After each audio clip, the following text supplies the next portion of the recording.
আচ্ছা, এখানে আমরা হোয়াইট হেড দিব, white head link building methods. Link building এর দুইটা ওয়ে, একটা হচ্ছে হোয়াইট হেড, একটা হচ্ছে ব্ল্যাক হেড।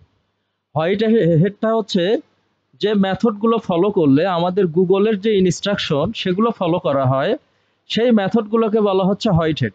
অর্থাৎ হোয়াইট হেড মেথডগুলো সবগুলোই গুগলের নিয়ম ফলো করে, গুগল অথবা টপ যে সার্চ ইঞ্জিন সেগুলোর নিয়ম ফলো করে, তাই না? আর ব্ল্যাক হেডটা কি স্নিগ্ধা না? ব্ল্যাক হেড কি? ব্ল্যাক হেড হচ্ছে যে ব্যাকলিংকগুলোর মেথডগুলো গুগলের একটা নিয়মও ফলো করে না, গুগলের একটা নিয়মও কি করে না, ফলো করে না, সেগুলোকে বলা হচ্ছে ব্ল্যাক হেড। যেমন টাকা দিয়ে কেনা লিঙ্ক, এটা কি ব্ল্যাক হেড। কপি কন্টেন্ট দিয়ে ব্যাকলিং করা, এটা কি ইরিলেভেন্ট সোর্সে ব্যাকলিং করা, এটাও ব্ল্যাক হেড। আবার কিওয়ার্ড স্টাফিং, আমি যদি একটা কন্টেন্টের মধ্যে 50 বার কিওয়ার্ড ইউজ করে ওইটাতে যদি ব্যাকলিং করি, আমার কিওয়ার্ডটা দ্রুত র্যাঙ্ক হবে। কি হবে? কারণ গুগল তো এগুলো ম্যানুয়ালি চেক করে না, গুগল হচ্ছে চেক করে সফটওয়্যার দিয়ে। সফটওয়্যার দেখবে বাপ রে বাপ, এই কিওয়ার্ডটা একবারে ফুললি রিলেভেন্ট, এই ব্যাকলিংটাও রিলেভেন্ট, 50 বার আছে।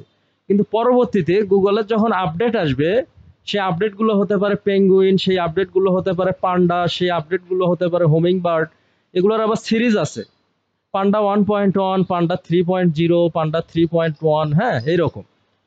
আচ্ছা, এখন যখনই কোনো আপডেট আসবে তখন গুগল ওই যে সাসপেসিয়াস যে ওয়েবসাইটগুলো সেগুলো ম্যান দ্বারা রিভিউ করবে, সফটওয়্যার দিয়ে না। কি দিয়ে রিভিউ করবে? ম্যান দিয়ে কিছু রিভিউ করার পর বাদ বাকিগুলো হয়তো সফটওয়্যার দিয়ে করবে, করার পরে তোমাকে পেনাল্টি দিবে। তুমি যেরকম পানিশমেন্ট করবা সেই রকম তোমার জেল হবে, ঠিক আছে? তুমি যদি গুরুত্বপূর্ণ কোনো দেখা যাচ্ছে হত্যার মতো অপরাধ করো, খুবই গুরুত্বপূর্ণ অপরাধ, তোমার সাইটটা একেবারে রেড লিস্ট করে রাখবে, আর জীবনেও র্যাঙ্ক করবে না। আর জীবনেও কি, অর্থাৎ তোমার ডোমেইন পাল্টানো ছাড়া আর কোনো ওয়ে থাকবে না। আর যদি মোটামুটি দেখা যাচ্ছে অল্প ছোটখাটো কোনো ক্রাইম করো, দেখা যাচ্ছে দুই দুই চারটা ব্যাকলিং করছো, কিনছো টাকা দিয়ে, তখন তোমার পজিশন দেখা যাচ্ছে 10 নাম্বার থেকে 50-এ নিয়ে গিয়ে রাখবে, ঠিক আছে? আরো যদি ছোটখাটো কোনো ক্রাইম করো, যে স্প্যাম স্কোর যেগুলোতে বেশি, সেই ধরনের লোকের সাথে তুমি মিশতেছো বা সেই ধরনের সোর্সে তুমি ব্যাকলিং করছো, সেগুলোতে ছোটখাটো পানিশমেন্ট, দেখা যাচ্ছে তোমার ওয়েবসাইটটা 20-এ আছে, 20 থেকে 30-এ নিয়ে যাবে, তোমার র্যাঙ্ক আরো ড্রপ করাবে। কি করাবে? ড্রপ করাবে। হ্যাঁ, এখানে পানিশমেন্টের উপর ভিত্তি করে এমনও বড় পানিশমেন্ট আছে, সেগুলো যদি তুমি করো, যেমন কিওয়ার্ড স্টাফিং। হ্যাঁ, দেখা যাচ্ছে একটা ওয়েবসাইটের পেজের মধ্যে তুমি ওটাকে র্যাঙ্ক করার জন্য 50 বার কিওয়ার্ড পুট করে রাখছো, কিওয়ার্ড কন্টেন্টের লেন্থ হচ্ছে 500। কিওয়ার্ড স্টাফিংটা আমি আগেও বলছি কিওয়ার্ড রিসার্চের সময়, এটা শতকরা হওয়া লাগে 2 থেকে 3%, একটা স্ট্যান্ডার্ড ভাই মার্ক। হচ্ছে না। কিওয়ার্ড ডেনসিটির মান হওয়া লাগে কত?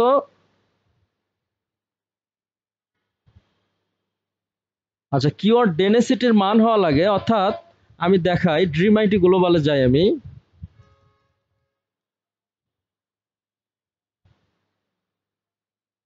এখন দেখা যাচ্ছে? জি আচ্ছা, ভাইয়া। এখানে আমার কিওয়ার্ডটা হচ্ছে ওয়েব ডিজাইন সার্ভিস। কিওয়ার্ডটা কি? এটা হচ্ছে মেইন কিওয়ার্ড, কারণ এই কিওয়ার্ডটা আমার পারমালিঙ্কের মধ্যে আছে, এই কিওয়ার্ডটা আমার হেডিং এর মধ্যে আছে, ইভেন আমার বডির মধ্যেও আছে বা সাব হেডিং এর মধ্যেও আছে, তাই না? কিন্তু এইখানে আমার কন্টেন্ট আছে সাপোজ 300 ওয়ার্ড, তাহলে কিওয়ার্ড ডেনসিটি অর্থাৎ ম্যাক্সিমাম আমি 6 থেকে 8 বার আমার কিওয়ার্ড, এই 8 বার পুট করাটা রিস্ক, 2%-এর উপরে গেলে ওটা রিস্ক, কিন্তু স্ট্যান্ডার্ড মান হচ্ছে 2%, 1.5 থেকে 2। এখন যদি 300 ওয়ার্ড হয়, আমার কিওয়ার্ডটা আমি পুট করতে পারবো সর্বোচ্চ 6 বার। যদি আমি 50 বার পুট করি, তাহলে এটা হচ্ছে গুরুতর হত্যার মতো অপরাধ।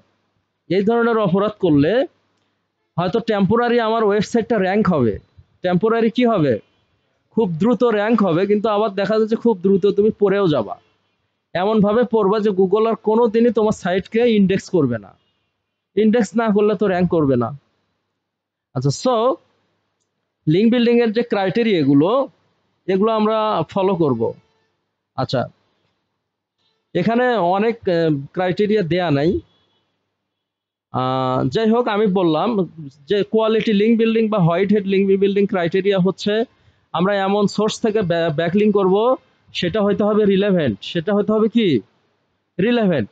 সাপোজ আমার একজন তোমার আব্বা ডাক্তার, হ্যাঁ, তো তার একটা ওয়েবসাইট আছে, কি আছে, সো তোমার ওই ডাক্তার রিলেটেড ওয়েবসাইটেই ব্যাকলিং করতে হবে, অন্য কোনো সাইটে করা যাবে না।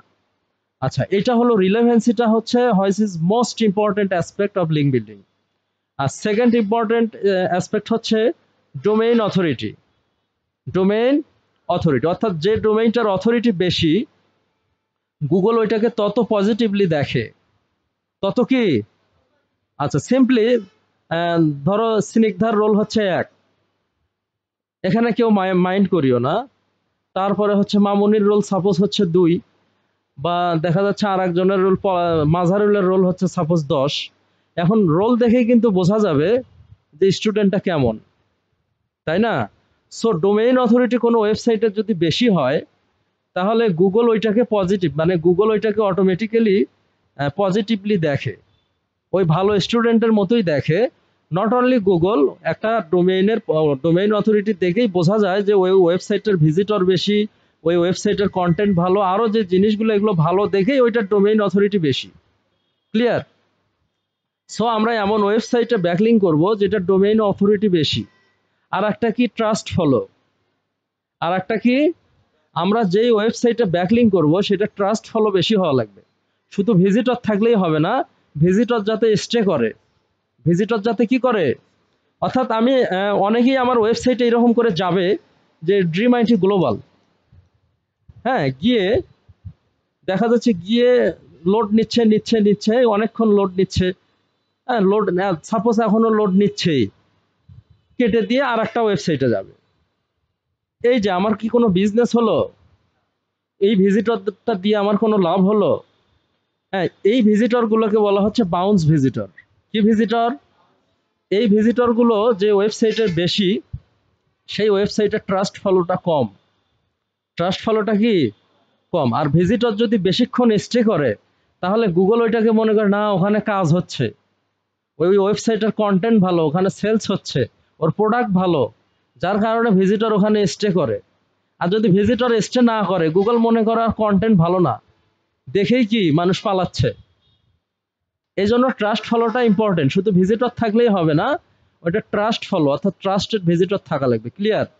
আচ্ছা, তারপরে হচ্ছে আমরা এমন এমন এমন ওয়েবসাইটে ব্যাকলিং করব যে ওয়েবসাইটের স্প্যাম স্কোরটা কম। স্প্যাম স্কোর কি কম। আচ্ছা, এখন তার মধ্যে হচ্ছে ব্লক কমেন্টটা হচ্ছে মোটামুটি টপ একটা কোয়ালিটি মেথড, যেটা দিয়ে আমরা হাই দিয়ে ওয়েবসাইট পাবো। কি পাবো?